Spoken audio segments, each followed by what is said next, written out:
people, welcome back to my channel. Excuse me. Oh, perfect. Because I make myself ugly for these videos. So today, we're going to continue studying. I actually have this, like, t-shirt dress on because I'm going to take pictures for the gram after this. But today we're going to start talking about Code of Ethics. Woo! For the music therapy board certification. Ethics is like so important, okay? Like, I'm not even gonna play. And the reason why I say that is because look at what this is. It's ethics. Yes, this is not music therapy related. This is dental ethics because I'm bored. So what do I do when I'm bored? I become a certified dental assistant. That's what I do when I'm bored. Some people drink. Some people do drugs. No, I take national board certification exams. That's how my brain works. Anyway, so today we're going to go through the Code of Ethics as a music therapist. Now, believe it or not, a lot of people don't like follow these rules. A lot of companies, I should say. Now, I'm not like calling out music therapists. I feel like music therapists actually follow ethics pretty darn well. It's just all the other people in the business usually don't. So we're gonna read through. There are 5 principles and then references. Okay, so we're probably not gonna get through all of this in one video, just to let you guys know. So, and I have a little, I'm sitting on my knees, and I have my stool here that I got from Walmart for $8. I'm really poor. No, I'm just trying to save for a house. That's why I'm poor. Anyway, we're going to dive in. I'm going to start the timer off 25 minutes. Hopefully this has enough memory to last that long. Okay, here we go. So the preamble. I read the whole thing, I sort of rephrase it, and then give a clinical experience. Again, I'm not really sure if that's going to be appropriate, but maybe I'll do it anyway. The Code of Ethics of the American Music Therapy Association summarizes our values as professionals and describes principles and standards for guiding the practice of music therapy in a responsible, fair, and accountable manner. We, the members of the American Music Therapy Association, hold kindness, social responsibility, dignity, and respect, equality, accountability, excellence, integrity, and courage to be the core values. These values are reflected in the 5 ethical principles. And then it goes through the 5 principles, which I'll talk about in a second. So, we, the members of the American Music Therapy Association, did we have to sign something when we, like, joined this organization? Because I don't remember. But we hold kindness, well, of course, and duh, social responsibility. I think advocacy for sure falls into that. Dignity and respect. Nobody respects us, but we have to be the bigger person from time to time. Equality, for sure. You can't be closed-minded and be a music therapist. It doesn't work that way. Accountability. This one's like kind of obvious, but you'll be surprised. Actually, I worked at a facility, and this individual never showed up for individual sessions. Like, this was a therapist. Never showed up for individual sessions and charged the patients for a year and a half until the company found out about it. So, like, it happens. I know, it's like weird. Like, why would somebody charge clients and not do their session? But people do it. I don't know. I never met this person, clearly. But accountability, excellence, well, we are excellent, integrity, and courage to be core values. I think courage for sure. I mean, playing music, writing songs, that takes a heck of a lot of courage. So here are the 5 principles, and they each get explained individually. Respecting the dignity and rights of all, acting with compassion. That's important in like any healthcare profession. Being accountable. That's again important in any job.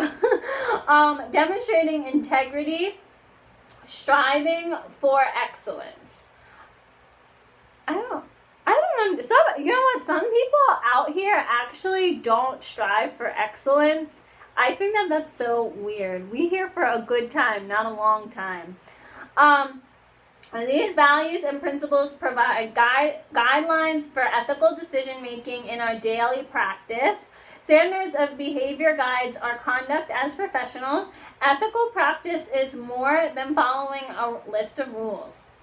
It is a commitment of caring, courageous thinking, and involves self-examination and the well-being of others as our highest intent. That's really important because you need to take care of yourself before you take care of others. You guys know that phrase. So, yeah, you need to take care of yourself before you take care of others. What they mean is in order to take care of others at the highest extent.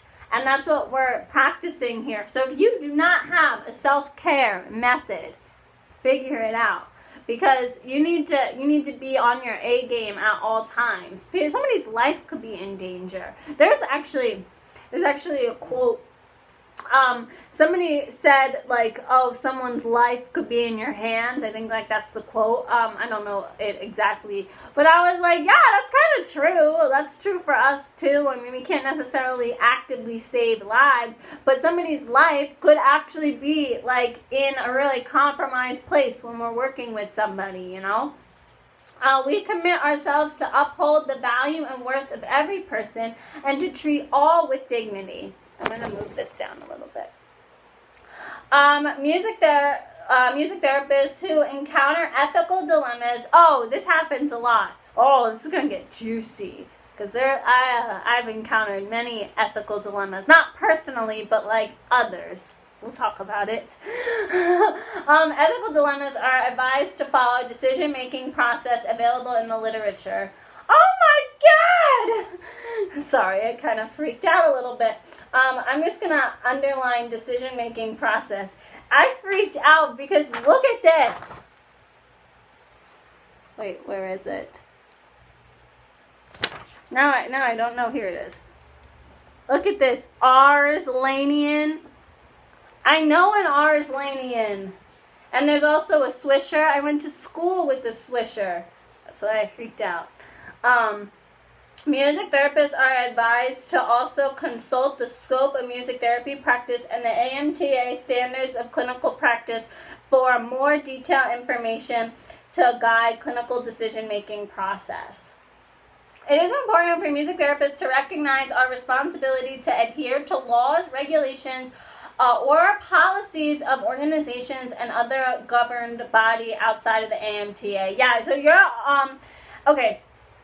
So the facility that you work in will have a objective, like a company objective. They'll also have morals and values of that company. It's really important if you're looking for a job, you really want to make sure that the morals of the company line up with your own morals, and that they see music therapy the same way you see music therapy. Because like we all know that sometimes music therapists get mistaken for entertainers, they get mistaken for music teachers, they get mistaken for musicians, whatever the heck that means, because everybody has a different definition of a musician.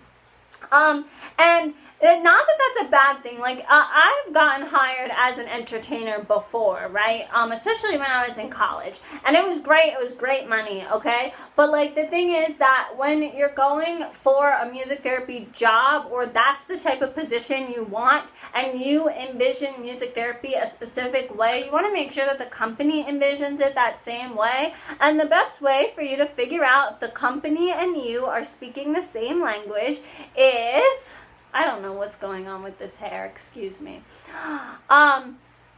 Is for you to look at the code of ethics and the objectives, morals, values of the company. Because they could be a holistic type of company that could be their main deal, like a wellness center or a holistic hospital, which yes, I've been to one before. They're pretty darn cool.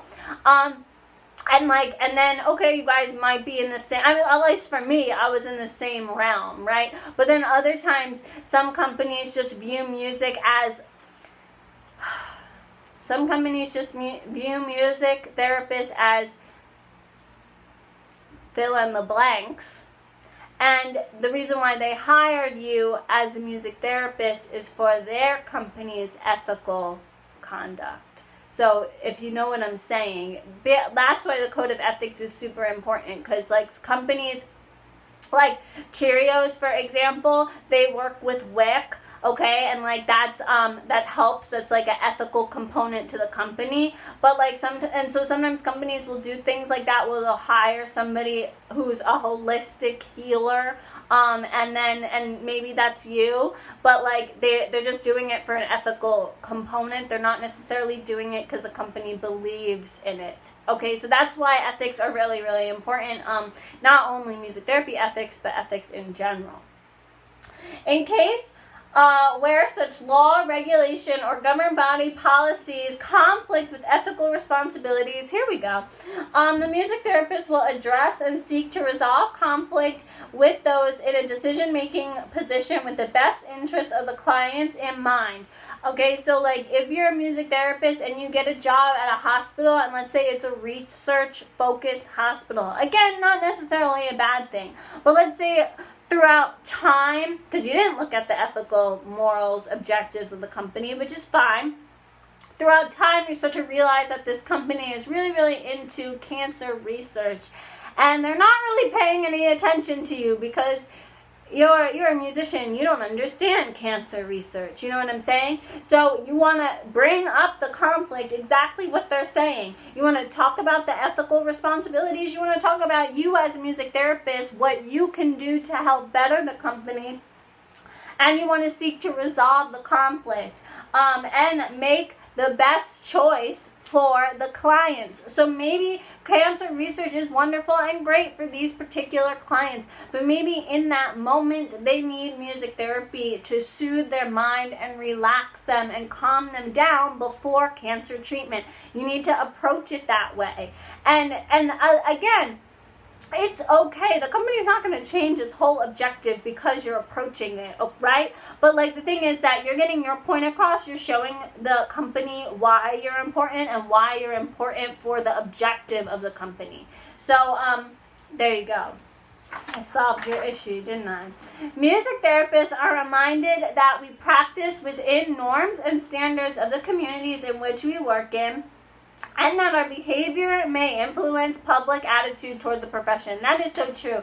If somebody doesn't like you, this happens to me a lot as an Armenian. People are always like, oh, she's bubbly, oh, she's tough, oh, she's small.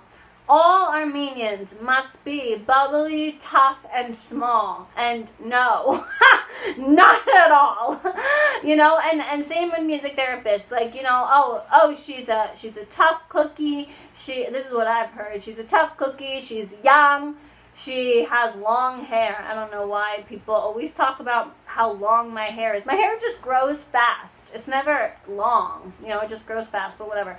Oh, all music therapists must have long hair. All music therapists must be tough cookies. All music therapists must be difficult to work with. You know what I'm saying? We don't want people to assume one action that you did that was bad. We don't want the whole profession to be taken down.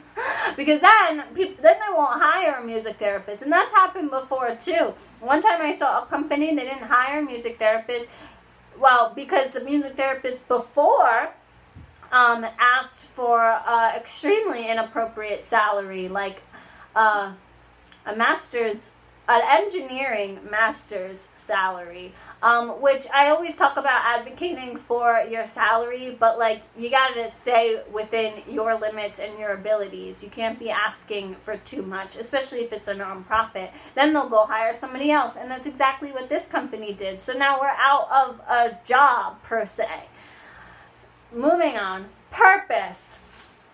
On the second page, purpose. This code of ethics describes the highest ideals for music therapists as an aspirational guide to professional conduct. It is equally intended to educate and guide music therapists in ethical practice, as well as inform those outside of the profession, for sure. This code of ethics is applicable to all that hold the MTBC credential, and professional membership in the AMTA, This code is also applicable to music therapy students and interns under clinical supervision. All music therapy practitioners, I like that word, music therapy practitioners, I think I'm going to use it from now on, are expected to uphold the spirit and purpose of the code and practice according to these standards. Upholding our right to freedom of inquiry and communication, we accept the responsibilities inherent in such freedom, competency, objectivity, consistency, integrity, and continual concern for the best interests of society and our professions. This one is highlighted, so it's probably, or bolded, it's probably important. Therefore, we collectively and individually affirm the following declarations of professional conduct. I thought it was more important than it actually was. Okay, so anybody, pretty much anybody claiming to be a music therapist, they talk about being board certified. They talk about being a member of the AMTA. They talk about being a student and an intern. But the thing is that a lot of people out here call themselves music therapists who aren't actually board certified.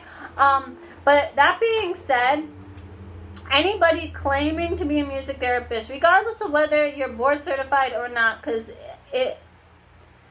sometimes it doesn't matter depending on where you live. That doesn't matter initially, I should say. We all have to follow this because we're just giving a bad name to the profession, you know, and that's like that's the main deal here, and we want people to know how wonderful we are. So here we go, core values. So we have 8 core values: kindness, social responsibility, dignity/respect, equality, accountability, excellence, integrity, and courage. These core values provide a foundation to music therapists and their practice and interactions. These core values should be considered in determining all ethical course of action. See glossary. Well, I'm going to flip to the glossary because some of these terms are a little subjective. I do math all day, that's objective. This is subjective. Okay. Kindness. In the glossary here, yeah, I know. Why are we looking up kindness? Well, that's because when we're in the test, we might get these things confused because we didn't pay attention to them, and they're subjective. So kindness here, the quality or state of being kind. Don't use the same word in the definition. Treating people with kindness and respect. A kind deed. Favor. They did me great kind. Oh, who wrote this? You never ever use the word in the definition. Now I have to rephrase it. The quality or state of treating people well. There you go. I'm going to write that down. Treating people well. Was that so hard? Whoever wrote this? Okay, next. Social responsibility. That, like, what the heck does that even mean? And I don't even see it here. Well, I don't really know what social responsibility means. Get the facts. Why don't you? This drives me nuts. This whole thing, like, drives me crazy. I'm sure I'll find it eventually. Okay, wait, it says social responsibility and then dignity and respect. This skips to dignity and respect, but whatever. Okay, so dignity. Formal reserve or seriousness of manner, appearance, and language. The quality or state of being worthy, honored, or esteemed, high rank, office, or position, legal title of honor. I try to present myself with dignity, but unfortunately everybody looks at my size and thinks that I'm not worthy. This has happened to me plenty of times. I'm 4'9", in case anybody was curious. But the point is that you want to be held with honor, dignity, honor. So, honored, high, I like that term, high ranking, because I always use the term high society. Moving on, we have respect, to consider worthy of high regard. That's for sure. Then it comes in, so it has consider worthy of high regard, esteem, to refrain or from interfering with, please respect their privacy, to have reference to concern. Anyway, we'll just take the first part of respect. I was actually talking to somebody yesterday who didn't necessarily have respect for me, and I'll give you the example of what ended up happening. So this individual was just like, I need this and I need that from you. And I was like, okay, well, I need this from you. And then they were like, okay, well, but I need. So in that regard, in that situation, they were not considering me as equally worthy. If it's a give and take relationship, which most relationships should be, can you listen to me about my horrible day? Yeah, and then I want to rant too. Okay, great. That's like respect. Pretty much, if you guys needed a simple example. Equality, the state of being equal. It's one of the ideals of the democratic society, and so the fight to obtain different kinds of equality, like racial equality, gender equality, equality of opportunity between rich and poor, is often associated with process towards the ideal of everybody being truly equal. I like the last part of that. I don't like how they use equality. I don't like how they were like racial equality, gender equality, equality of opportunity. You do not use the word in the definition. But we all know people don't treat people the same based on their gender, based on their race, based on their economic status. No duh. That's why I want to be highfalutin in society, because I'm sick and tired of people walking all over me. It shouldn't happen, but it does. And I've gotten actually all of these have happened to me.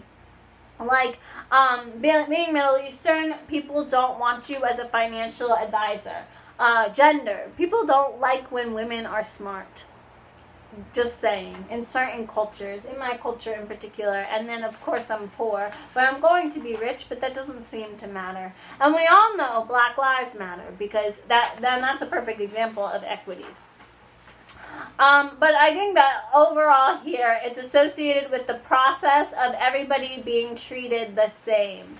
So I'm going to put everyone being treated the same. I don't know how a music therapist could not show equality, because we work with so many different patients and we can't necessarily judge in session, right? Because that would skew our treatment plan. So I don't really know how you could be a music therapist and not show equality. Moving on. Accountability, the quality or state of being accountable, especially willing to accept responsibility or account for one's actions. I talked about this one time because the Turkish genocide, the Armenian genocide, for example, Turkey doesn't recognize the fact that the Armenian genocide actually happened. So they are not taking accountability for their actions. And I responded to this situation as, well, I've dated guys who aren't accountable, who won't take accountability for their actions. So how can you expect a country to take action for something that they did wrong? And it was like, it's supposed to be like kind of a joking, like, I was given opportunity because I'm Armenian, my ancestors survived the genocide and we came over to America. But the point that I'm trying to make here is that accountability is being responsible for one's actions. And a lot of times people don't do that as adults, like in general, but in music therapy, if you mess up, you gotta own up. Go big or go home, and then if you go big incorrectly, you own it. There's nothing, people actually respect you more if you own your mistake. Then, because then when people start calling you out on your mistake, then you lose respect. Okay, moving on. Excellence. The quality of being excellent, an excellent or valuable quality. Let's do valuable quality. Being a musician is a valuable quality. Last but surely not, integrity and courage. Integrity is adhering to a code of especially moral or artistic values, unimpaired condition. We have soundness, the quality or state of being complete or divided completeness. I personally think integrity deals with morals per se. And I'm taking that from a relationship standpoint. If your relationship, your romantic relationship shows integrity, it usually means that you're firm in your morals and values. At least that's what I see, because I'm Armenian and I date Armenians. But in terms of work, integrity, moral value, and last but not least, courage.